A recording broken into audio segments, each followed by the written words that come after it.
கர்த்தர் எப்பொழுது நல்லவர். ஆமென். அவர் எல்லா சூழ்நிலைகள் மத்தியிலும் நம் தேவன் நல்லவர். ஆமென். எத்தனை சந்தோஷமா இருக்கீங்க? சந்தோஷம் தெரியலையே பேசுறீங்க. எத்தனை சந்தோஷமா இருக்கீங்க? ஹalleluya. கர்த்தருக்குள் மன மகிழ்ச்சியா இருக்க வேண்டும். ஆமென். ஆமென். ஹalleluya. ஹalleluya. இது ரொம்ப மேகமூட்டமா இருக்கு.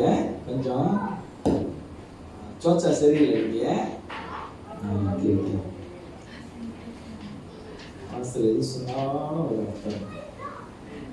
சரி, என்னோட சேர்ந்து எடுத்துக்கொள்ளுங்க. கர்த்தருடைய வார்த்தைக்கு விரிவாக போவோமாக. இன்னைக்கு நம்ம தெரிந்து கொள்ள வேண்டிய காரியமானது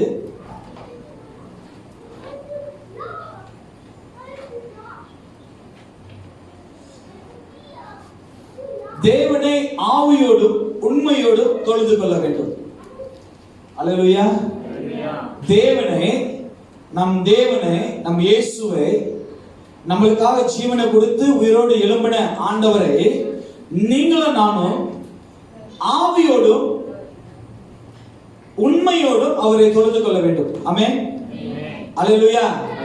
நம்மளுக்கு ஆவி இல்லைன்னு சொன்னா நம்ம வெறும் பாடி தான். எத்தனை பேர் நம்புறீங்க? நம்மளுக்குள்ள ஆவி இல்லைன்னு சொன்னா நம்ம வெறும் பாடி. ஆவி, ஆத்மா, சரீரம் நம்மளுக்குள்ள இருக்கா இல்லையா? சில பேருக்கு ஆத்மாவும் சரீரம் தான் இருக்கு, ஆவி எங்கேயோ பேசி. சிலவருக்கு ஆவியும் பாடியும் இருக்கு, ஆனா ஆத்மா எங்கேயோ போயிடும். புரியுதுங்களா? அதனால இங்க வசனங்கள் போடப்பட்டிருக்கிறது. இன்னைக்கு தேவனை நீங்கள் ஆவியோடும் உண்மையோடும் அவரை தொழுது கொள்ள வேண்டும். அல்லேலூயா. அல்லேலூயா. தேவனை ஆராதிக்கிற தேவ பிள்ளைகள் நீங்கள் நானும் தெரிந்து கொள்ள வேண்டியது அவரை ஆவியோடும் அவரை உண்மையோடும் தொழுது கொள்ள வேண்டும். அல்லேலூயா.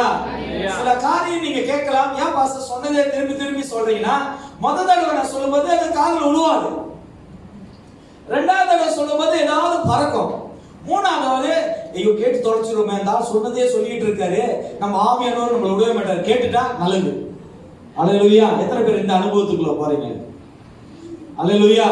ஒரு காரியத்தை நீங்க மீண்டும் மீண்டும் சொல்லும் போது அந்த காரியமானது உங்க வாழ்க்கையில அது பலன் கொள்ளும். அது தேவனோட வார்த்தையா இருந்தாலும் சரி, உலக பிரகாரமாய் அப்படின்னா உலகத்துல சபிக்கப்பட்ட காரியத்தின் வார்த்தைகளை நீங்கள் சொன்னாலும் சரி, அது உங்களுக்குள்ள எப்படியாக இருக்கு தெரியுங்களா? உயிரோடு அது சுவாசிக்கும். அதனால்தான் தேவன் வசனம் அப்படியாக சொல்லுகிறது, மரணமும் ஜீவனும் உன் நாவில் அதிகாரத்தில் உண்டு. அல்லேலூயா. உன் நாவில் அதிகாரத்தில் உண்டுன்னு சொல்லி வசனம் அப்படியாக சொல்லுகிறது. அதனால தேவனை நீ ஆவியோடும் உண்மையோடும் தொழுது கொள்ள வேண்டும். என்னோட சேர்ந்து எடுத்துக்கொள்ளுங்கள். யோவான் 4ஆம் அதிகாரம் 23வது வசனத்திலிருந்து 24வது வசனத்தை வாசிப்போமாக. யோவான் 4ஆம் அதிகாரம் 23வது வசனத்திலிருந்து 24வது வசனத்தை எடுத்தவர்கள் வாசிங்க. உண்மையாய் தொழுது கொள்கிறவர்கள் பிதாவை ஆவியோடும் உண்மையோடும் தொழுது கொள்ளும் காலம் வரும். அது இப்பொழுதே வந்திருக்கிறது என்றார். தம்மை தொழுது கொள்ளுகிறவர்கள் இப்படிப்பட்டவர்களாய் இருக்கும்படி பிதாவானவர் விரும்புகிறார். தேவன் ஆவியா இருக்கிறார். அல்லேலூயா. எத்தனை பேர் நம்புறீங்க நம்ம தேவன் ஆவியோட இருக்கிறாரு? எத்தனை பேர் நம்புறீங்க ஆவியானவர் நம்மளோடு கூட இருக்கிறாரு? நம்ம ஆராதிக்கிற தேவன் நம்மளோடு கூட இருக்கிறாரு. நம்ம ஆராதிக்கிற தேவன் நம்மளோடு சேர்ந்து ஆராதனையில கலந்து கொள்கிறார். எத்தனை பேர் நம்புறீங்க? இங்க வசனம் போட்டிருக்கு 24ஆம் அதிகாரம், தேவன் ஆவியா இருக்கிறார், அவரை தொழுது கொள்கிறவர்கள் அவரை ஆவியோடும் அவரை உண்மையோடும் தொழுது கொள்ள வேண்டும் என்று என்றார். அல்லேலூயா. தேவனை நீங்களும் நானும் ஆவியோடும் உண்மையோடும் தொழுது கொள்ள வேண்டும். சில நேரங்களில் நம்ம ஆராதனை தேவனை ஆராதிக்கிறோம், தேவனை தொழுது கொள்கிறோம், தேவனை மகிமைப்படுத்துகிறோம், அவரை உயர்த்துகிறோம், அவரை பாடுகிறோம், அவருக்கு கைகள் தட்டி உயர்த்தி மகிமைப்படுத்துகிறோம். ஆனாலும் நம்மளுடைய ஆவியோ நம்மளோட உண்மையோ அவரை தொழுது கொள்ள வேண்டும். அல்லேலூயா. இப்படி ஒரு வசனங்கள் இருக்கிறது. தேவன் வெளியரங்கத்தை பார்க்கவில்லை, ஆண்டவர் உள்ளத்தை பார்க்கிறார் சொல்லி. ஆனாலும் உன்னுடைய ஆராதனை ஆவிக்குள்ள ஆராதனையா இருக்க வேண்டும். அல்லேலூயா. நீ தேவனை ஆராதிக்க சொன்னா உன்னுடைய ஆவி தேவனுடைய ஆவியோடு எப்பொழுதும் ஒத்துப்போக வேண்டும். The presence of God, the Holy Spirit always signal, எப்பொழுதும் உன்னுடைய ஆவியோடு லிங்க் பண்ணிக்கிட்டே இருக்கணும். உன்னுடைய ஆவியானவர், உனக்குள்ள இருக்கிற ஆவியானவர் உன்னுடைய ஆவியில கலந்து இருக்கணும். அதனாலதான் தமிழ்ல ஒரு பழமொழி உண்டு, தான் ஆடலனாலும் தன் தசை ஆடும். ஆவியானவர் உனக்குள்ள இருக்கும்போது உன்னுடைய ஆவியை அவர் பலப்படுத்துவார். இப்படியாக ஒரு வசனம் போட்டிருக்கு, என்னை பலப்படுத்துகிற கிறிஸ்துவினாலே எல்லாவற்றும் செய்ய பலனுண்டு சொன்ன வார்த்தை வெளியரங்கம் அல்ல. உன்னுடைய ஆவி, உன்னுடைய ஆவியினுடைய சரீரமானது தேவ ஆவிக்குள் எப்பொழுதும் இணைந்திருக்க வேண்டும். அந்த ஆவி அவரை தொழுது கொள்ளும் போது ஆவியோடும் உண்மையோடும் தொழுது கொள்ள வேண்டும். சில வேளையில நம்ம வெளி தோற்றத்தை மாத்துகிறோம், வெளிய காரியங்களை மாத்துகிறோம், வெளிய வார்த்தைகளை மாத்துகிறோம், வெளியில நடக்கிற காரியங்களை வைத்து நம்ம மாத்த முயற்சி பண்ணுகிறோம். ஆனா உன்னுடைய ஆவியானது, உனக்குள்ள இருக்கிற ஆவி must change. எத்தனை பேருக்கு விளங்குது? எத்தனை பேருக்கு விளங்குது? நம்ம வெளியரங்கத்தை மாத்துறது முக்கியம் அல்ல. உன்னோட உள்ளரங்கம், உனக்குள்ள இருக்கிற ஆவி, உனக்குள்ள இருக்கிற ஆவியான காரியங்கள், எண்ணங்கள், சுபாவங்கள் தேவனோட வார்த்தைக்கு முன்பாக மாறப்பட வேண்டும். அதான் வசனம் சொல்லுகிறது, அவரை ஆவியோடும் அவர் உண்மையோடும் தொழுது கொள்ள வேண்டும். அது இப்பொழுதே. அந்த வசனத்தை திருப்பி வாசிமா, நல்லா கவனமா கேளுங்க. யாராச்சும் இங்கிலீஷ் பைபிள் இருந்தா கொஞ்சம் வாசிக்கலாம். உதவி செய்யுங்க எனக்கு. English anyone? ஆமாடா, 23 24. But the hour comes and now is when the true worshipper will worship the Father in spirit and the truth. The Father, the Spirit. In truth. தேவனுடைய ஆவி, the Father, the Spirit. The Spirit. Not is a devil spirit. Not is the murmurkara spirit. Not is a complaint spirit. Not is a liar spirit. Not is a vandikara spirit. The Father Spirit. அவசரம் போட்டு பாருங்க. தேவனுடைய ஆவி உங்களுக்குள்ள, எனக்குள்ளயும் தேவனோட ஆவி இருக்க வேண்டும். அல்லேலூயா. அந்த ஆவி எதுல தெரியுங்களா கட்டப்படும்? எதுல வளரப்படும் தெரியுங்களா? எதுல பலப்படும் தெரியுங்களா? எதுல வளரும் தெரியுங்களா? எதுல அது நிக்கும் தெரியுங்களா? தேவ ஆவிக்குள்ள எப்பவுமே நிக்கும், நீ வளரும் போது. இந்த வசனம் நல்லா தெளிவா போட்டு திருப்பி வாசிமா. அந்த வசனம் எழுச்சி Wasima. English Wasima. The Father in spirit and truth. The Father of a spirit and truth for the Father seeks such to the his worshippers. அப்புறம் 24. God is spirit and those God is spirit. and those who பாருங்க, முத Father of spirit, இப்ப God of spirit. அப்படினா ரெண்டு வகையா பிரிக்கிறது வந்து, அவர் நம்மளுக்கு அப்பாவும் இருக்காரா, அவர் நம்மளுக்கு கடவுளாகவும் இருக்காரா. அவருடைய ஆவி, அந்த தன்மை உனக்குள்ள, உன்னுடைய ஆவிக்குள்ள வளர கற்றுக்கொள்ளணும். அப்புறம் God is spirit and those who worship him must worship. God's spirit who is worship. யாரு தேவனோட, இங்கிலீஷ்ல அப்படி போட்டிருக்கு, யாரு தேவனுடைய ஆவியை ஆராதிக்கிறீங்களோ அப்பதான் போட்டிருக்கு. தமிழ்ல கொஞ்சம் இதா இருக்கும், சல்ப் சுல்ப் இருக்கும். இங்கிலீஷ்ல அழகா போட்டிருக்கோம். Who by, அதனால வாசியடா நல்லா. God is spirit and those 24 திருப்பி வாசி. ஏன் சின்னது திருப்பி வாசி. உனக்குள்ளே தேவனோட அபிஷேகம் இருக்குடா. வாசி. God is spirit and those who worship him must worship in spirit and truth. Spirit and truth. யாரு தேவ ஆவிய உண்மையா ஆராதிக்கிறீங்களோ, யாரெல்லாம் ஆவியில நிரம்பி ஆராதிக்கிறீங்களோ, உங்களோட தனியால உங்களோடு தேவ ஆவி கூடியே இருக்குது. எத்தனை பேர் ஏத்துக்கிறீங்க? எத்தனை பேர் நம்புறீங்க? எத்தனை பேர் அந்த அப்பீல் பண்ண போறீங்க? அப்படின்னா அந்த மருந்தை என் சரீரத்துல போட போறேன் அப்படின்னு எத்தனை பேர் முடிவு எடுத்திருக்கீங்க? You must put the God spirit, our Father spirit, தேவனுடைய ஆவி நமக்குள்ள இருக்க வேண்டும். நம்ம ஆவியோடு கலக்க வேண்டும். நம்ம ஆவியோடு நடக்க வேண்டும். நம்ம ஆவியில அவருடைய ஆவியை வைத்து முடிவுகள் எடுக்க வேண்டும். அல்லேலூயா, அல்லேலூயா. உனக்குள்ள தேவ ஆவியானவர் இருக்கான்னு சொன்னா நான் ஒன்னு சொல்றேன், ஒருபோதும் உன்னோட விசுவாசம் தளர்ந்தே போவாது. நான் சொல்றேன், கர்த்தருடைய ஆவியானவர் இங்க இருக்கிறாரு. இந்த புலிபிட் மேல உங்க மேல அசைவாடி கொண்டு இருக்கிறாரு. அவரோட வார்த்தை சொல்றேன், தேவ ஆவியானவர் உனக்குள்ள இருந்தாருன்னா ஒரு காரியத்தை குறிச்சும் நீ சஞ்சலப்படவே மாட்ட. ஒரு காரியத்தை குறித்து நீ சந்தேகப்படவே மாட்ட. ஒரு காரியத்தை குறித்து நீ யோசித்துக் கொண்டே இருக்க மாட்ட. உனக்கு யோசனை வருது, உனக்கு சலசலப்பு வருது, உனக்கு அவிசுவாசம் வருது, உனக்கு பயம் வருது, உனக்கு சந்தேகம் வருது, உனக்கு எல்லா காரியத்திலையும் கேள்வியா வருதுன்னு சொன்னா நீ தேவ ஆவி, தேவனுடைய ஆவியில நீ இருக்கல. நீ உலகத்தின் பிரபஞ்சத்தின் ஆவியில தான் நீ இருக்கிற. அல்லேலூயா, அல்லேலூயா. அப்ப இந்த வசனம் நல்லா போட்டுருக்கு. வாசிமா 24. உண்மையாய் நீ தொழுது கொள்ளுகிறவர்கள் பிதாவை ஆவியோடும் உண்மையோடும் தொழுது கொள்ளும் காலம் வரும். நல்லா கவனமா கேளுங்க.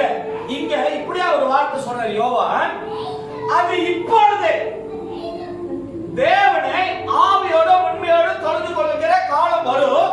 ஆனாலும் அது இப்பொழுது. ரொம்ப பேர் வாழ்க்கையில டிலே, எல்லா காரியத்திலும் டிலே, முக்கியமா தேவனுடைய காரியத்துல டிலே. அவங்களோட தேவையா வெரி ஃபாஸ்ட், அவங்களோட விருப்பமா வெரி ஃபாஸ்ட், அவங்களோட நீடா வெரி ஃபாஸ்ட், அவங்களோட வேலையா வெரி ஃபாஸ்ட், அவங்க வாங்குற வீடா வெரி ஃபாஸ்ட். பட் காட், ஆண்டவருடைய காரியத்துல டிலே. இங்க சொல்லப்படுகிறது not is a delay, now, இப்பொழுது. எத்தனை பேர் ஏத்துக்கிறீங்க? அது இப்பொழுது, அது இப்பொழுது, now. ஆண்டவர் அந்த வார்த்தையை நீ ஆவியோட உண்மையோட தொழுது கொள்வது now, அது இப்பொழுது. எத்தனை பேருடைய ஆவி மங்கி போயிருக்கு? எத்தனை பேருடைய ஆவி சோர்ந்து போயிருக்கு? எத்தனை பேரோட ஆவி இழந்து போயிருக்காங்க? இங்க இருக்கு, உங்க மத்தியில தான் இருக்கு, உங்களுக்குள்ளதான் இருக்கு. ஆராய்ந்து பாருங்க. ஆவியானவர் உங்களோட பேசுறார், நான் அல்ல. எத்தனை பேருடைய ஆவிகளை தொலைத்து இருக்கிறோம்? நம்ம சொல்லுவோம் நம்ம ஆவி கேக்குதா, நம்ம எண்ணுவோம், ஆனா ஆவி கேக்குதா? நம்ம தீர்மானம் எடுப்போம், ஆனா ஆவி கேக்குதா? சொல்லுங்களேன், ஏன் ஆவி கேட்கறது இல்ல? ஏன் சொன்னா உன்னுடைய ஆவியோடும் உண்மையோடும் அந்த தேவனை ஆராதிக்க கத்து கொடுத்தன்னு வச்சீங்கன்னா, நீ மாத்தன்னு சொன்னீங்கன்னா உன்னோட ஆவி அவரோட ஆவியோடு கலந்து இருப்பாங்க. இன்னைக்கு நம்மளோட ஆவி, நான் சொல்றேன், உலகத்தில் இருக்க எல்லா போராட்டத்தையும் ஜெயிக்கிறதுக்கு தேவன் நம்மளுக்கு வல்லமை கொடுத்திருக்கிறார். ஆனாலும் நம்ம ஆவி சோர்ந்து இருக்கிறதுனால தான் அதை ஜெயிக்க முடியல. அந்த சோல்ஸ், அந்த ப்ராப்ளம், அந்த சிச்சுவேஷன் நம்மளால மேற்கொள்ள முடியல. பிகாஸ் அவர் சோல் இப்படி சொல்றாரு, சரீரமும் பலவீனமா இருக்கு, ஆனா ஆவியோ எதுல சொல்றாரு? யாரோட கருத்துல சொல்றாரு? யார் மேல வைத்திருக்கிற நம்பிக்கையில போல் சொல்றாரு?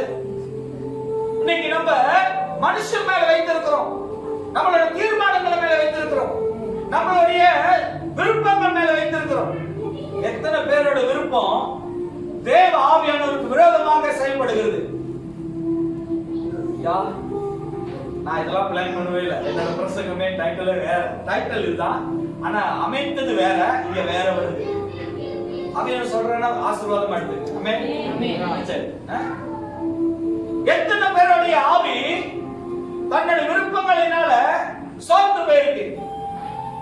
ஐயா நான் பரிசுத்த ஆவி பத்தி பேசல, உங்களோட ஆவி ஆராய்ந்து பாருங்க. ரொம்ப பேர் சந்தேகம் இருக்கு போல, எனக்குள்ள ஆவி இருக்கோ, இருக்கா இல்லையா? இல்லன்னு வச்சுங்களேன், நம்ம எல்லாம் இங்க டெட் பாடி. என்ன பாடி?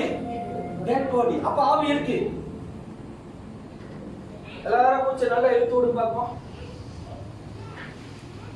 வாசனை வரும் பார்த்தா நல்ல வாசனையா இருக்கு. ஐயா நம்மளுடைய ஆவியை நீங்க ஆராய்ந்து பாருங்க. உங்கள் தேவனாகிய கர்த்தரை முழு உள்ளத்தோடு முழு ஆவியோடு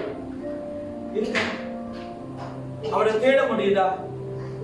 என்னை தேடுகிறவன் என்னை கண்டடைவான் வசனம் சொல்லுதுல, கண்டடைய முடியுதா? நம்ம வருகிறது ஏதாவது வித்தியாசமா இருக்கா? வெளியே போறோம், மார்க்கெட்டுக்கு போறோம், ஷாப்பிங் சென்டருக்கு போறோம், வேலை இடத்துக்கு போறோம், சில பெதபாட்டுக்கு போறோம், சில காரியங்களுக்கு எல்லாம் போறோம். அங்க போறது போலதான் இந்த சபையில வருகிற உணர்வு. ஐயா அந்த சபைக்கு நான் வந்தாலே தேவன் இருக்கிறான்னு சொல்லி என்னோட ஒரே பார்வை ஆண்டவருக்கு.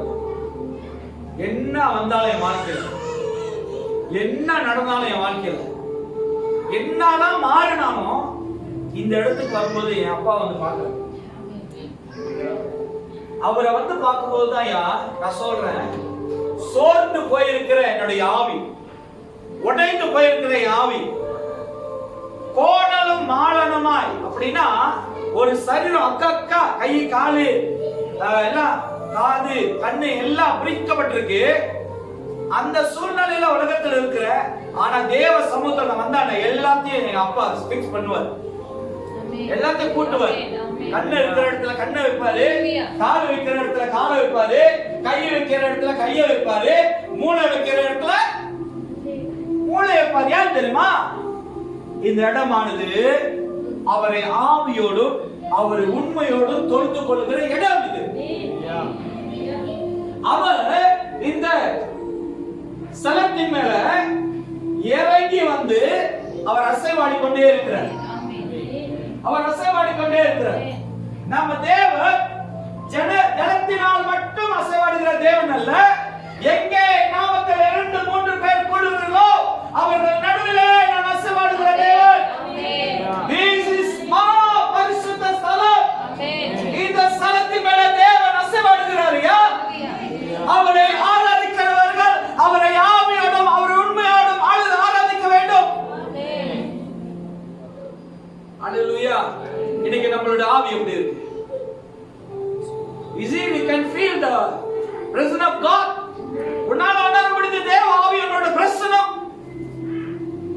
இன்னைக்கு நிறைய ஆவி உலகத்தில மழுங்கி போயிருக்கு. தப்பான வார்த்தை மழுங்கி. மழுங்கினா அமிஞ்சி போயிடுச்சு, மழுங்கிடுச்சு, இருள் அடைஞ்சிருச்சு. ஒரு திரி மேல எவ்வளவு கருப்பு அந்த இதெல்லாம் ஒட்டிக்கிட்டு இருக்குமோ, அந்த நெருப்பை கொஞ்சம் கொஞ்சமா அப்படியே அழிச்சுக்கிட்டு இருக்கோ, அது போல உன்னுடைய ஆவி உலகத்துடைய தன்மைகள் வந்து சூழ்ந்து அப்படியே உன்னை குறைத்து கொண்டே இருக்கு. அதை சுத்தப்படுத்த வேண்டும் சொன்னா உன்னுடைய ஆவி தேவ ஆவியோடு கலக்கும் போது, அவருடைய ஆவியின் வார்த்தைகளை ஏற்றுக்கொள்ளும் போது, ரொம்ப பேருக்கு தேவனோட வார்த்தை ஆசீர்வாதம் வந்தா இனிப்பா எடுத்துக்கிறாங்க, சிரித்து கொண்டே எடுத்துக்கிறாங்க, மனமகிழ்ச்சியோடு எடுத்துக்கொள்றாங்க.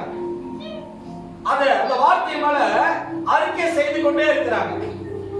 ஆனா தேவனோட வார்த்தை கண்டிப்பா வரும்போது, கண்டித்து வரும்போது அது ஏற்றுக்கொள்றது இல்ல. ஒரு வசனம் இருக்கு, தேவன் நேசிக்கிற ஜனங்களை அவர் சிட்சிப்பார். எத்தனை பேர் நம்புறீங்க? ஆண்டவர் நேசிக்கிற ஜனம் எத்தனை பேர் விசுவாசிக்கிறீங்க? ஆண்டவர் உங்களை நேசிக்கிறார். ஆமென். 50-50 பர்சன்ட் ஒற்றை கால அப்படியாம்மா அதுக்கப்புறமா எத்தனை பேர் நம்புறீங்க? கை தூக்குங்க. ஆவியான பாடு அப்பதான் சொன்னேன் இந்த இடத்துல ஆவியான அசைவாடுகிறாரு. அப்ப தேவன் உங்க மேல பாசமா இருக்கிறான்னு சொன்னா, ஆண்டவர் உங்க மேல உங்களை லவ் பண்றாரு சொன்னா, அவர் உங்களை சிச்சிப்பார். ஆமென். ஆனா கைவிட மாட்டார். ஆமென். உங்களை கைவிடவே மாட்டார். அப்ப நம்மளுடைய ஆவி அவரை தொழுது கொள்ளும் போது ஆவியோடும் அவர் உண்மையோடும் தொழுது கொள்ள வேண்டும். அதனாலதான் நம்மளுடைய ஆவி எல்லா விதமான சூழ்நிலைகளை பார்த்து சோர்ந்து போயே இருக்கு. ஒரு காரியத்தை மேற்கொள்ள முடியல, ஒரு காரியத்தை ஜெயிக்க முடியல, ஒரு விதமான காரியத்தை நம்ம ஆளுகை செய்ய முடியல. வசனம் சொல்லுகிறது, நீ எல்லாத்தையும் ஆளுகை செய்யற அதிகாரத்தை தேவன் நம்மளுக்கு கொடுத்திருக்கிறார். ஆமென். ஏன் ஆளுகை செய்ய முடியல?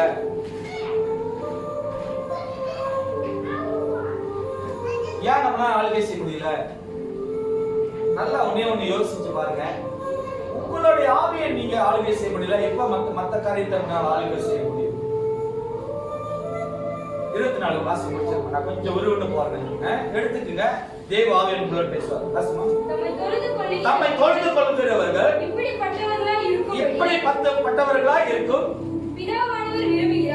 பிதாவானவர் விரும்புகிறார். தேவன் ஆவியா இருக்கிறார். அவரை தொழுது கொள்கிறவர்கள் அவரை தொழுது கொள்கிறவர்கள் ஆவியோடும் உண்மையோடும் தொழுது கொள்ள வேண்டும். அல்லேலூயா, அல்லேலூயா. இன்னைக்கு நம்மளோட பார்வை இங்க பாருங்க. எல்லாரும் நம்ம என்ன நினைக்கிறோம்? நம்ம தேவனை ஆராதிக்க வரணும்,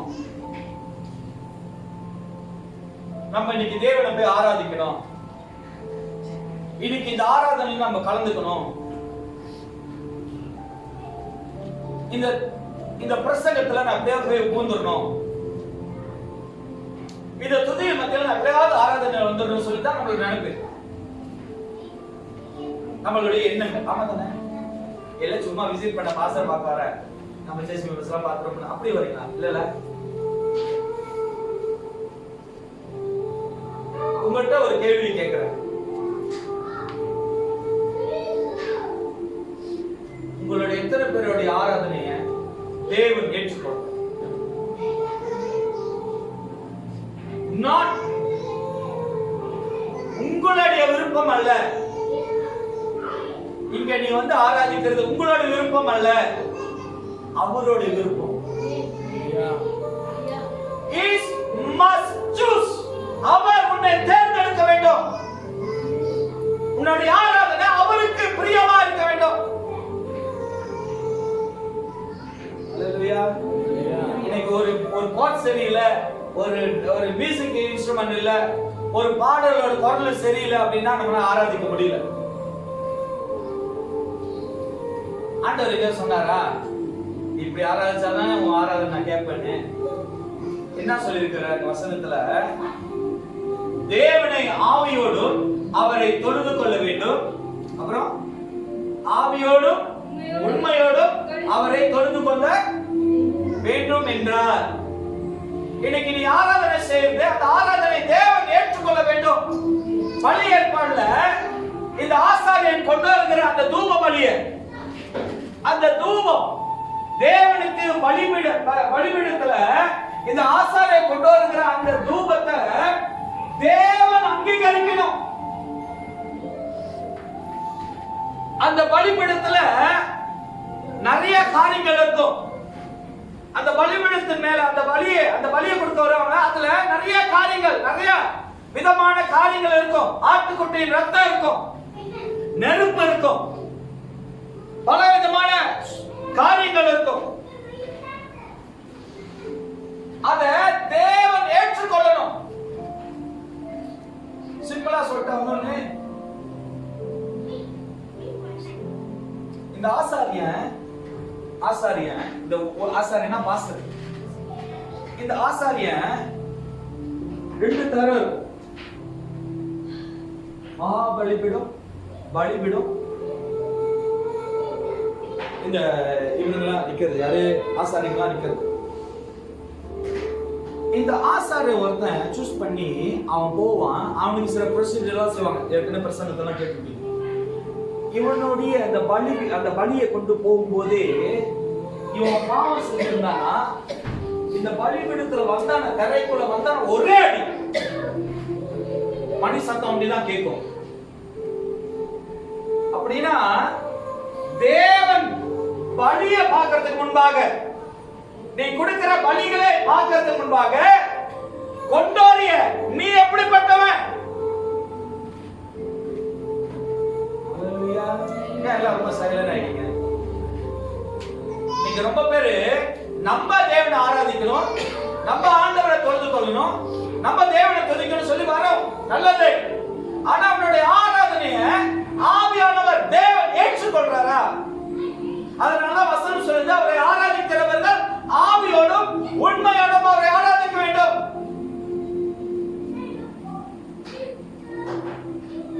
ஐயா, நீ தேவனுக்கு சமூகத்துல வந்துட்டேன்னு சொன்னா உன்னுடைய ஆவி தேவனுக்குள்ள, தேவ வார்த்தைக்குள்ள, அவருடைய ஆராதனைக்குள்ள, அவருடைய பிரசன்னத்துக்குள்ளே இருக்கணும்.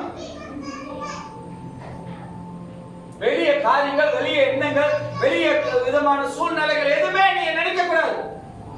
ஒருவேளை நீ சபைக்குள்ள வந்துட்டா ஒரு 3 மாசம் நீ காடி காசு கட்டலனாலும் அந்த எண்ணமே இருக்க கூடாது. ஒரு 2 வாரத்துக்கு முன்னுக்கு நடந்தது இல்ல, போன வாரத்துல நடந்தது. நான் ஓனைட்டு வரணும்னு சொல்லிட்டு அயன் பண்ணிட்டு சட்டை அயன் பண்ணிட்டு ஓனைட்டு வந்துட்டேன். நாங்க ஓனையெல்லாம் முடிச்சுட்டு ராத்திரி 11:30 மணி ஆச்சு. வீட்டுக்கு அப்பதான் போறோம். எல்லாம் போயிட்டு எல்லாம் போயிட்டு சாப்பிட்டு மேல ரூமுக்கு போகும்போது டொய்ங்கில் சத்தம் கேட்டுச்சு. என்னடா டொய்ங்கி சத்தம் கேட்குதுன்னு பார்த்தா அயன் பண்ணியா? நான் அடைக்கவே இல்லை.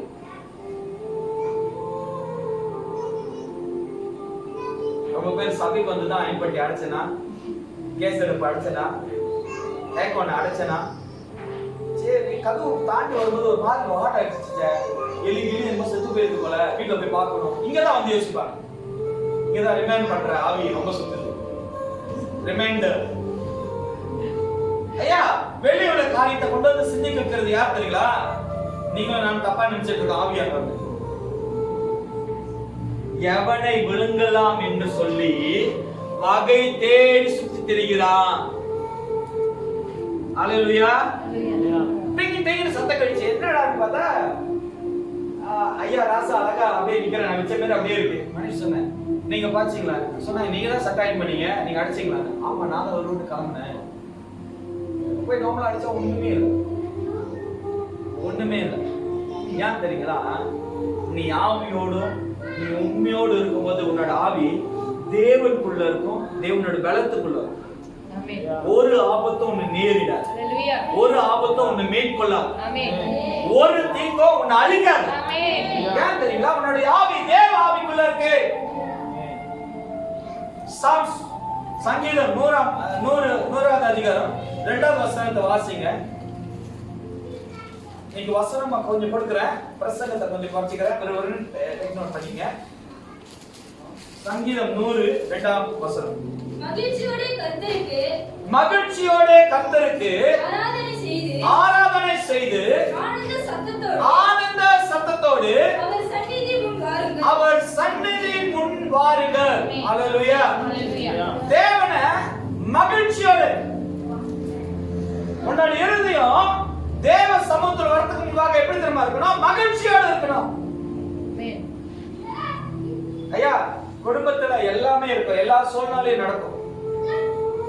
இருக்காதுன்னு சொல்லி யாருமே அதுல இருந்து அவாய்ட் பண்ணி வர முடியாது. காடியில கூட வந்து சண்டை போட வாய்ப்பு இருக்கு. இந்த படி ஏறுவோம், பேங்கர் அடிச்சு கத்துவான், மனசு வேதனையா. சபைக்குள்ள வருவோம், திடீர்னு பிள்ளை விழுந்து ரத்தம் வந்து முட்டியில பார்த்தோன்னா கொஞ்சம் வேதனை. என்ன முதல் வரவன் ஏடா ரத்தம் அப்படின்னு சொல்லி ஒரு வேதனை. ஆனாலும் இந்த சூழ்நிலைகள் மத்தியிலும் நீ தேவனுடைய சமூகத்துல வந்துட்டேன்னு சொன்னா முதல்ல நீ மன மகிழ்ச்சியா இருக்க வேண்டும். ஏன் தெரியுங்களா? நம்ம அப்பா நம்மள பார்க்க வராரு, நீ சிடு மூஞ்சி மாதிரி கடுப்பாயி போயிடுவாரு. வாங்கடா உங்க மூஞ்சிகளை பாக்குறதுக்கு கூட நான் அங்க சிசிஎம் போயிடுறேன்டா, அங்க போய் அந்த அந்த மூஞ்சிகளை பார்த்துட்டு வரேன். இப்போ மூஞ்சிகளை பாக்குறதா இஞ்சித்தனை குரங்கு என்ன பார்த்து குரங்கு மாரி வச்சுட்டு போயிடுவாரு. வரவரும் வராம அனுப்பி விட்டுருவோம். நம்ம மூஞ்ச பார்த்தானே ஏற்கனவே என் மூஞ்ச பார்த்தா திருடமே இருக்கு. இதுல குறவன் பேர் மூஞ்சி வச்சிருந்தா எப்படி இருக்கும் ஆண்டவருக்கு? இங்க தேவன் சொல்றாரு, சங்கீதம் அப்படியா சொல்லுது, மனமகிழ்ச்சியோடு. இங்கிலீஷ்ல நம்ம மனமகிழ்ச்சி ஜாய், gladness.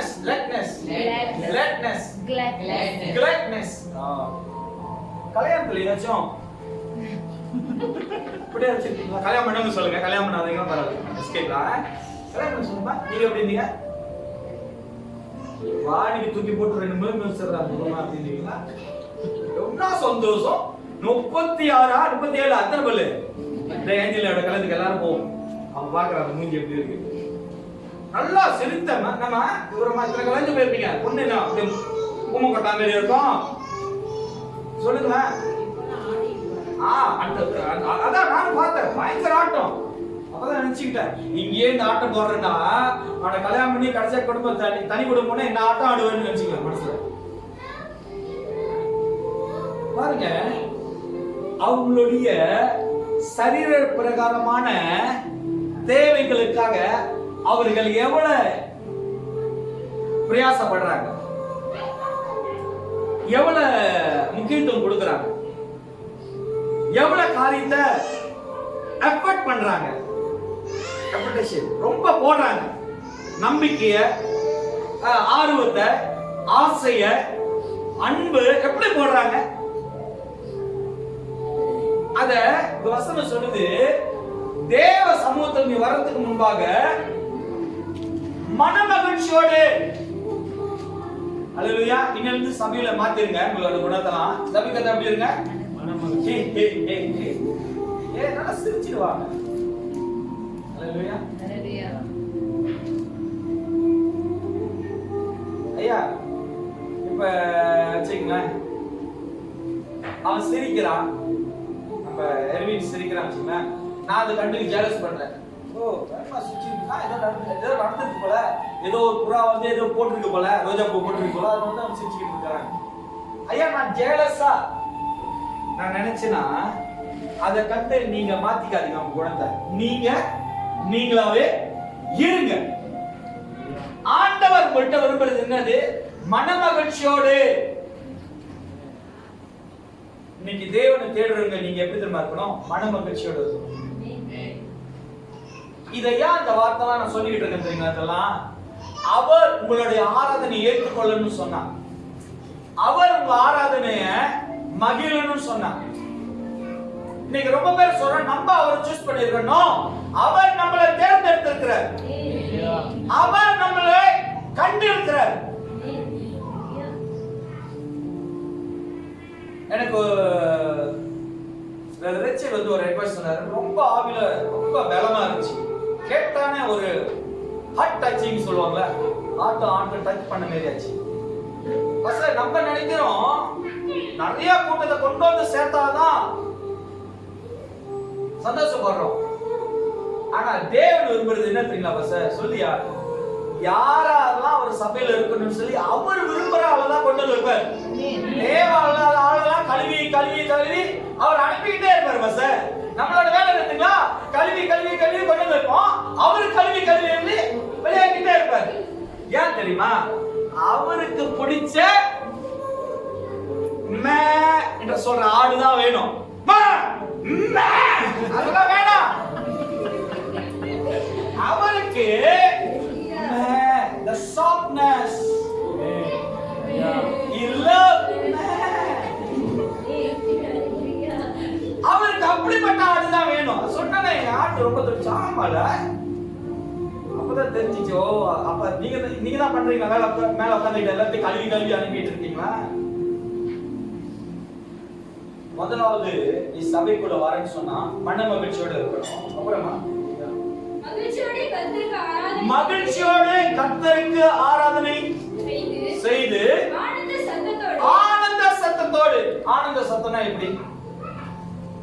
குரல் இல்லாதவங்களை நான் பிடிக்கிறேன். ஏன் அவங்க தலையை கீழே போட்டீங்க? குரலே வராது. வச்சு வரும் பாஸ், அது சில இடத்துல தான் வரும்.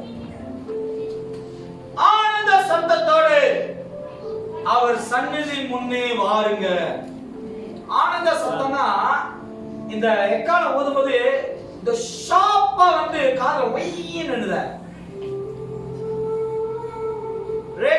ரேகன் கா உங்களுக்கு சில டெமோஸ் செஞ்சாதான் தெரியும்.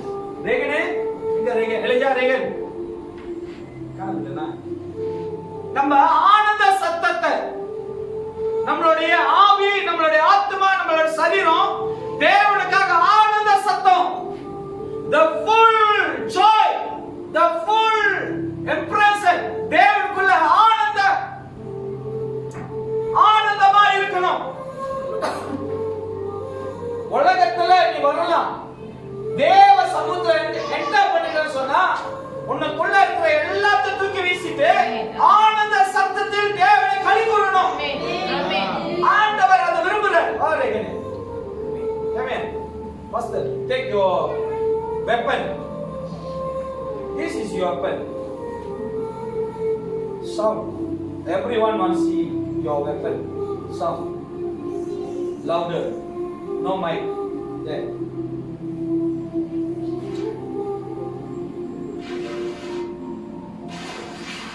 Right. Very long already. Try. Naman, all waiting for you. Come on. One more time.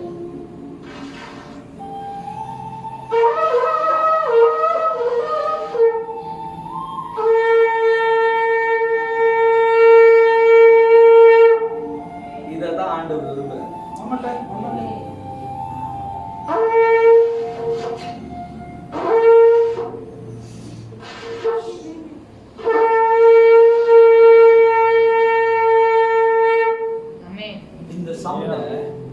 உன்னுடைய நாவிலிருந்து கர்த்தர் விரும்புகிறார். இத பழைய ஏற்பாடுல ரொம்ப பயன்படுத்துவாங்க. எதுக்கு தெரியுங்களா? யுத்தத்துல ஜெயம் உண்டாக்கும்படி, யுத்தத்துல ஜெயம் பெறும்படி, யுத்தத்துல ஜெயித்தன்னு சொல்லி இதுதான் அடையாளம். நீ எவ்வளவுக்கு எவ்வளவு ஆனந்த சத்தத்தை உன்னுடைய ஆராதனையில, தேவனுடைய சமூகத்துல, தேவனுடைய ஆவியில நீ எவ்வளவுக்கு எவ்வளவு ஆனந்த சத்தம் விடுறியோ, உனக்குள்ள பிடித்திருக்கிற எல்லா விதமான தோல்வியின் ஆவி, வியாதியின் ஆவி, போராட்டத்தின் ஆவி, பலவீனத்தின் ஆவி, அவிசுவாசத்தின் ஆவி, எல்லா விதமான மந்தத்தின் ஆவி, நீ ஆனந்த சத்தம் விடும்போது அந்த ஆவி உன் சரீரத்தை அப்படியே அக்கா பிரிஞ்சு போயிடும். அதனாலதான் இங்க சொல்லப்படுகிறது ஆனந்த சத்தத்தில் அவர் சந்நிதி முன் வாருங்கள். அல்லேலூயா. நீ ஆனந்த சத்தம், தேவனுக்கு ஆனந்த சத்தம் விட வேண்டும். அப்ப நீ சபையில வரேன்னு சொன்னா மேன் சொன்ன வார்த்தையை தேவனை ஆவியோட உண்மையோட தொழுது கொள்ளுங்க. முதல் காரியம் மன மகிழ்ச்சியோடு இருக்க வேண்டும். இரண்டாவது காரியம் ஆனந்த சத்தத்தை, தேவ சமூகத்தில் ஆனந்த சத்தத்தோடு இருக்க வேண்டும். எவ்வளவு பெரிய காரியங்கள் வந்தாலும் சரி, என்ன சூழ்நிலை வந்தாலும் சரி, ஆனந்த சத்தம். ஆண்டவரே நல்லா கவனமா கேளுங்க. ஆண்டவர் சொல்றாரு ஆபிரகாம்கிட்ட ஈசாக்க பலியிடும்படி. அவன் மோரியா மலைக்கு போறான். வேதத்துல பாத்தீங்களா, ஆபிரகாம் ரொம்ப அப்செட், செட் ஹார்ட்டோட போனாருன்னு வேதம் போட்டிருக்கா? சொல்லுங்க. அழுதுகிட்டு புலம்பிக்கிட்டு முனைவிக்கிட்டு ஆண்டவர்கிட்ட கொடுத்ததே ஒண்ணு, கண்ணு மணியேன்னு இதையும் கேட்கறீங்களே அப்படின்னு முனைவிட்டே போனாரா? அவர் என்ன சொன்னாரு? அவர் எல்லாம் கேட்கிறான். ஆடு இருக்கு, வெறுகு இருக்கு, தீவட்டம் இருக்கு, எல்லாமே இருக்கு, கட்டெல்லாம் இருக்கு. எங்க ஆட்டுக்குட்டி அப்பா எங்க? அதுக்கு ஆபிரகாம் சொல்றான், தேவன் எல்லாமே, அவர் எல்லாமே நம்ம சொல்ல முடியுதா? ஆனந்த சத்தம் இங்க சொல்ல முடியுதா? ஆண்டவரே நீங்க பார்த்து கொள்வீங்க. நீங்களும் நானும் சொல்லுவோமா, சொல்றோமா? இன்னைக்கு நீங்க தேவ சமூகத்துல ஆனந்த சத்தம் விட்டு அவர்களை அவர் சந்நிதியில் முன்பாக வாருங்கள். இன்னைக்கு நம்ம ஆனந்த சத்தம் விடணும். ஆண்டவரே ஆனந்த சத்தத்தோடு தேவனை ஆராதிக்கணும். ஹalleluya ஹalleluya. deuteronomy 10ஆம் அதிகாரம், உபாகமம் 10ஆம் அதிகாரம் 21வது வசனத்தை வாசிப்போமாக. deuteronomy 10ஆம் அதிகாரம் 21வது வசனம். அவரே உன் புகழ்ச்சி, அவரே உன் புகழ்ச்சி. நல்ல கவனமா கேளுங்க. இன்னைக்கு நம்ம வாழ்க்கையில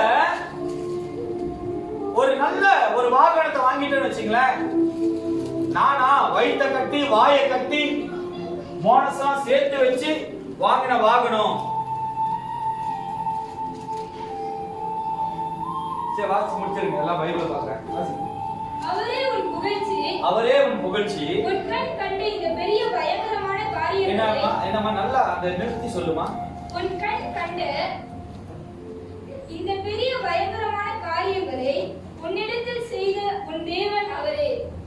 பாருங்க அங்க வசனம் போட்டுருக்கு, உன் கண், your eyes, lu punya mata,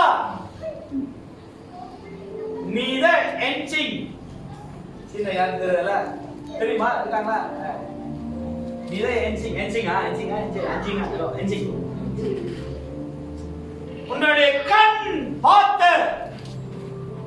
வாசமா, திருப்பி வாசனி. அவரே உன் புகழ்ச்சி, அவரே உன் புகழ்ச்சி. உன் கண் கண்ட இந்த பெரிய பயங்கரமான காரியங்களை உன்னிடத்தில் செய்த உன் தேவன் அவரே. ஹalleluya.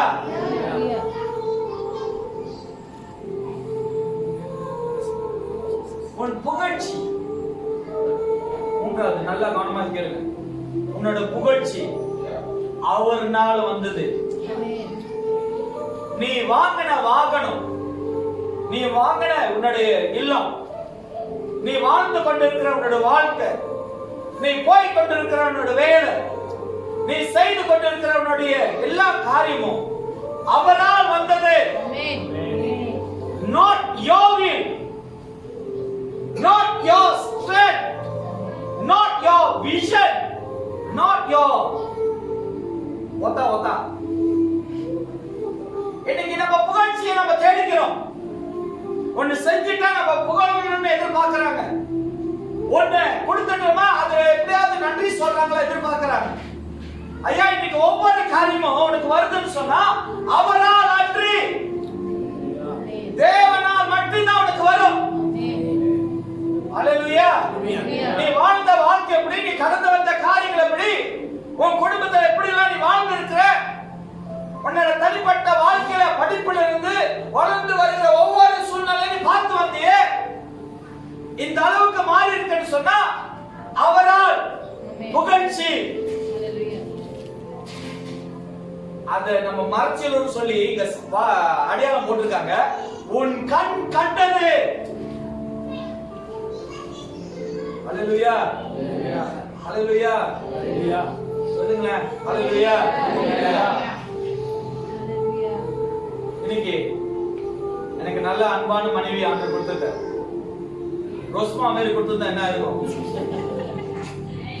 பரவாயில்ல, நம்ம ஆளுக்கு தமிழ் தெரியாது, பேசும். சொல்லுங்க, கொடுத்திருந்தா என்ன இருக்கும்? அபேஸ்லா பாஸ்டர் கோ ஆரினி லாஸ்ட் டே.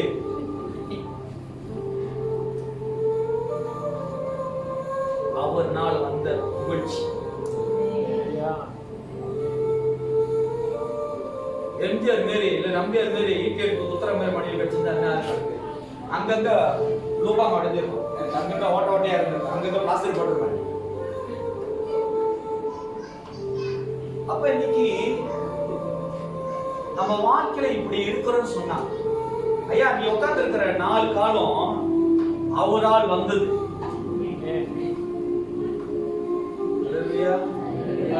இன்னும் ஆண்டவரு மறுபடியும் கிழக்கே சாப்பிடுற சூழ்நிலை வச்சிருந்தா வச்சுங்களேன், எப்படி இருந்திருப்போம் சொல்லுங்க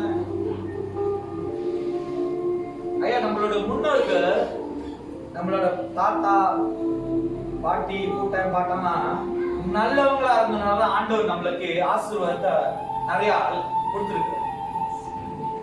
அவங்கள ஆண்டவரை உண்மையா தேடி இருக்கிறார், ஆண்டவருக்கு உண்மையா இருந்திருக்காரு. அதனாலதான் இந்த ஜெனரேஷன் ஆண்டவர் நல்லா ஆசீர்வதிச்சிருக்காரு. ஆனா நம்ம என்ன பண்றோம்? மை வில், என்னோட பலன், என்னுடைய முயற்சி, மை ஐடியா. அது தேவன் சொல்றது, உன் கண்ணை விட்டு மறைக்கவே முடியாது. உன் கண்ணு கண்டது வாசி முடிச்சிருமா திருப்பி. அவரே உன் புகழ்ச்சி, அவரே உன் புகழ்ச்சி, உன் கண் கண்ட இந்த பெரிய பயங்கரமான காரியங்களை ஐயா ஆண்டவர்கள் செய்யற காரியம் பயங்கரமானது தெரியுங்களா? the supernatural, தேவன் செய்கிற காரியம் உனக்கு பயங்கரமான காரியம், சுஜிபியான காரியம் இல்ல.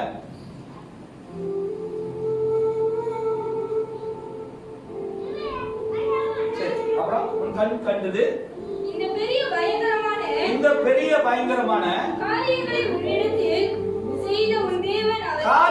உன்னிடத்தில் செய்த உன் தேவன் அவரே. உனக்கு செய்யறது வேற ஆள் இல்ல. இல்லையா?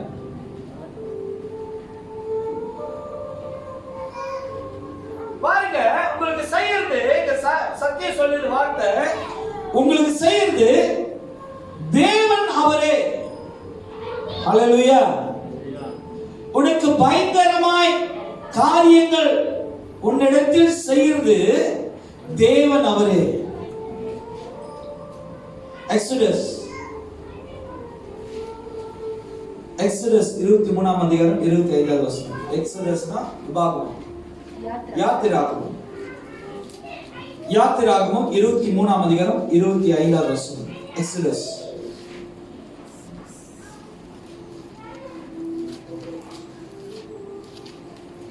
அறுவை விளக்கியா கொஞ்சம் லைட்டா வாசிங்க. உங்கள் தேவனாகிய கர்த்தரையே சேவிக்க கடவீர்கள். அவர் உன் அப்பத்தையும் உன் தண்ணீரையும் ஆசீர்வதிப்பார். வியாதியை உன்னில் இருந்து அது கேப் போட்டு படிக்கமா? உன்னில் இருந்து நல்லா கவனமா கேளுங்க. ஆண்டவர் வார்த்தை பண்ணியிருக்கிறார். அப்பனா நம்மளுக்கு வியாதி நான் சொன்னோம். நீ நல்லா இருக்கு நான் சொல்லணுமா? நீங்க சொல்லுங்க. நான் எனக்கு சொல்லிக்கிறேன். எனக்கு வியாதியே இல்லை, எனக்கு வியாதியே வராது.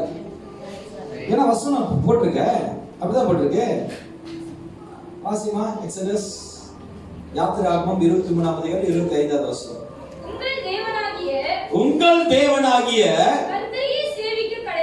கர்த்தரை சேவிக்க கடவீர்கள். ஹலோ லேடிஸ் அண்ட் ஜென்டில்மேன், உனக்கு வியாதி வரக்கூடாதா? இந்த வசனம் நல்லா தெளிவா போட்டிருக்கு.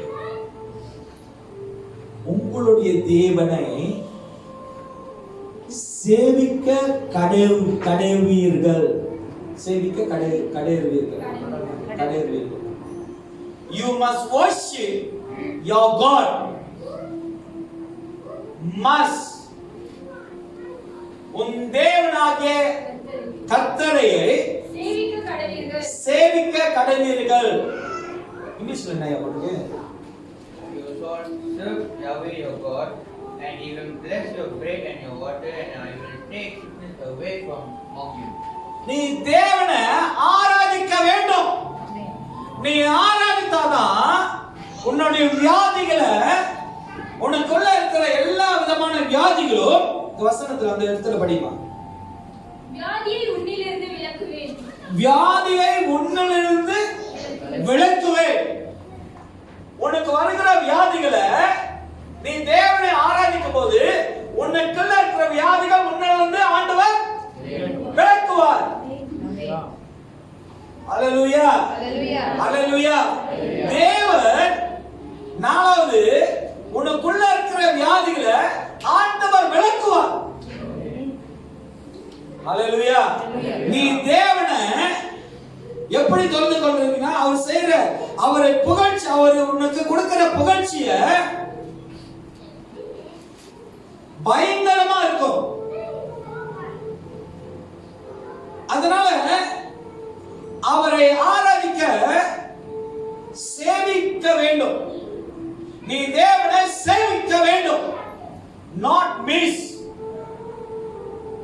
உன்னுடைய ஆராதனையில அவருடைய ஆவி கலந்துருக்கணும் சொன்னா நாட் மிஸ். நீ இழந்து போக கூடாது. எந்த சூழ்நிலைகள் வந்தாலும், எந்த பயங்கரமான காரியங்கள் வந்தாலும் தேவனுடைய ஆவிய விட்டு நீ இழந்து போக கூடாது. ரொம்ப பேர் சொல்றாங்க, பசங்க வீட்டுல இருந்து ஆராதிச்சுக்கிறேன், உடம்பு சரியில்லை, இன்னும் சூழ்நிலை நான் வீட்டுல இருந்து ஆராதிச்சுக்கிறேன். இயேசுவே அவர் ஆராதிக்கிறதுக்கு பலிபீடத்துக்கு வந்தாங்க. சாலமோன் கட்டின தேவாலயத்துக்கு வந்து அவர் அந்த ஆராதனையில கலந்து கொண்டார். நீயும் நானும் ஏமாற்றம்.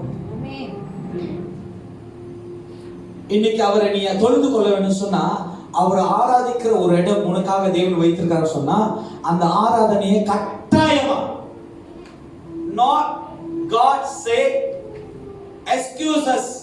சபை சொல்றாங்க, நானும் சொல்றேன், கல்யாணமா திருமணமா பரவாயில்ல, உடம்பு சரியா பரவாயில்ல, நான் சொல்றேன்.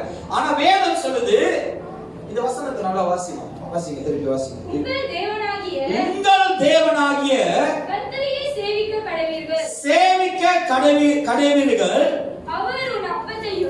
அவர் உன் அப்பத்தையும் உன் தண்ணீரையும் ஆசீர்வதிப்பார். வியாதியை உன்னிலிருந்து விலக்குவார். அப்ப நம்ம குணமாக்க வேண்டும் சொன்னா, நம்ம பரிபூர்ணமா விடுதலை ஆக வேண்டும் சொன்னா,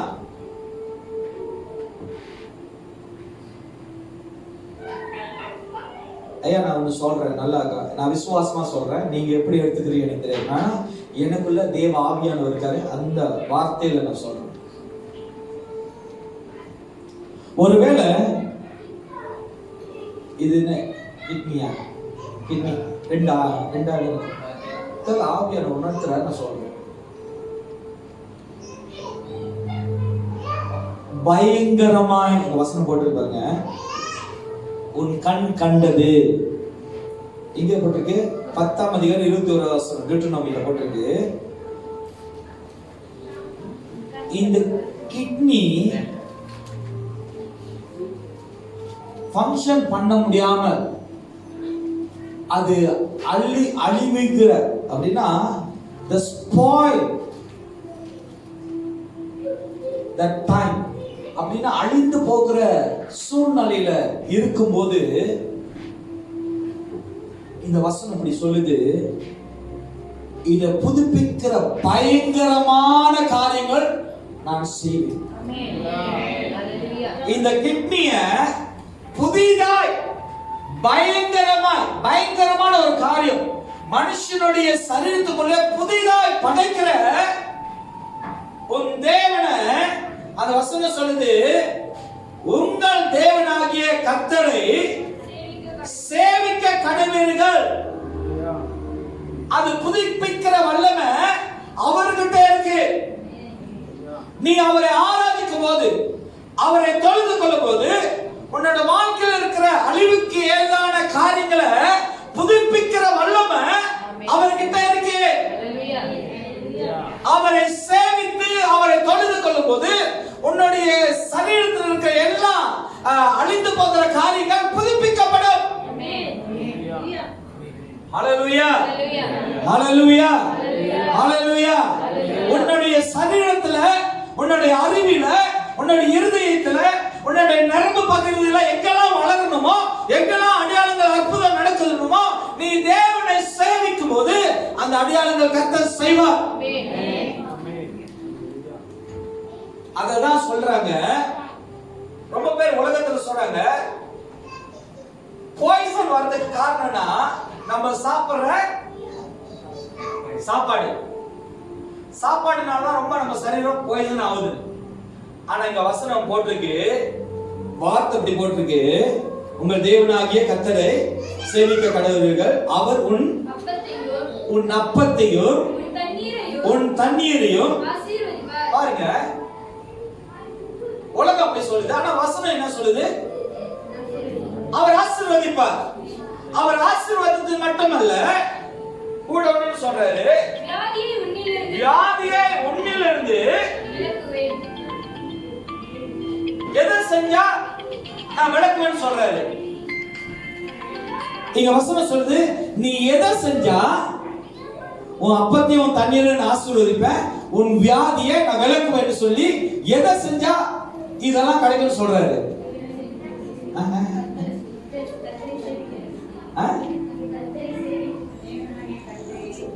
ஷாலிமா என்னம்மா? எப்ரமா என்னம்மா? யோத்தம்மா அப்பா சொல்லுமா, ப்ரே பண்ணணும். இங்க தேவனை சேவிக்க கடவுள்கள், அவர் உன் அப்பங்களையும் உன் தண்ணீரையும் ஆசீர்வதிப்பார், வியாதிகள் உன்னிலிருந்து விலக்குவார். அப்ப அவரை தேடுறவங்க, அவரை தேடுறவங்க இதெல்லாம் பெற்றுக்கொள்வாங்க. ஹல்லேலூயா. எபேசியர் 6ஆம் அதிகாரம் 12வது வசனம். எபேசியஸ் 6ஆம் அதிகாரம் 12வது வசனம். சோ கடைசியா,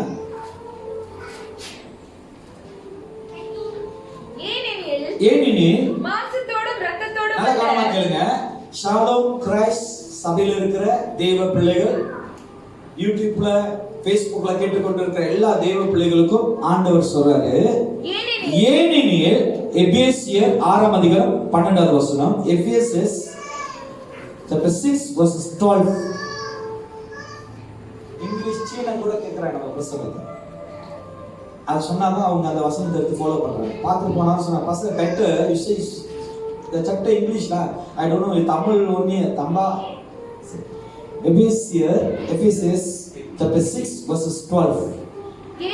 ஏனெனில் மாம்சத்தோடும் இரத்தத்தோடும் அல்ல, துரைத்தனங்களோடும் அதிகாரங்களோடும் இப்பிரபஞ்சத்தின்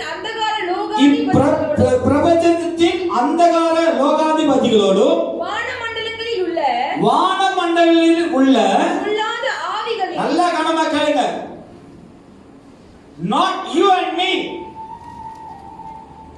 நீ போராடுகிறது, நீ ஜெயிக்கிறது. வசனம் நல்லா போட்டிருக்கு, வாசிமா நல்லா கேளுங்க.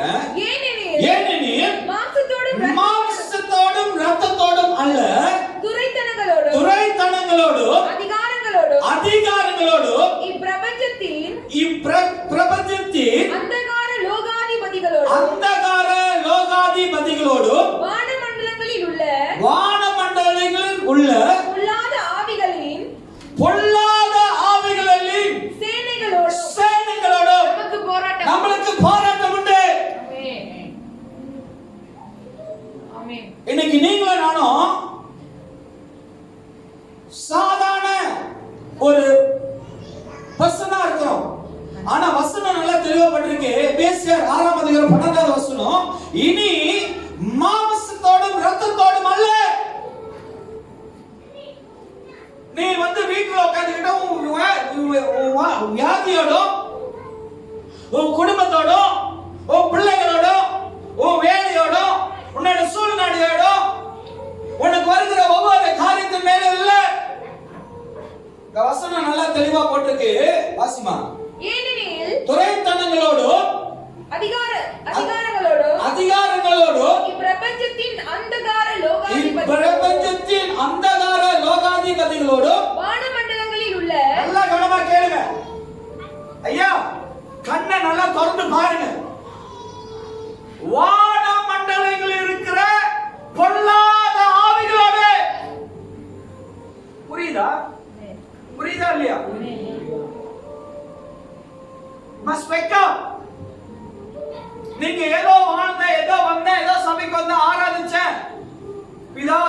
பரிசுத்த ஆவி அதல்ல.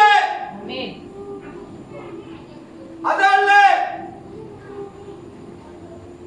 வானமண்டலில் இருக்கிற பொல்லாத ஆவிகளோடு, பொல்லாத ஆவிகளின் சேனைகளோடும் பொல்லாத ஆவிகளோடு சேனைகளோடும் நமக்கு போராட்டம் உண்டு. நம்மளுக்கு போராட்டம் உண்டு. அதை நீ ஜெயிக்கணும்னு சொன்னா, அதை மேற்கொள்ளணும்னு சொன்னா, அதுல நீ பலப்படணும்னு சொன்னா, அவருடைய ஆவி உன்னோட ஆவியோடு இருக்க வேண்டும். எங்க ஆரம்பிச்சுன்னா அங்க வந்து முடிச்சிட்டேன். இதான் பிரசவம். உங்களோட ஆவி அந்த ஆவியோடு இருந்துச்சுன்னா இது எல்லாத்தையும் நீங்க செய்வீங்க.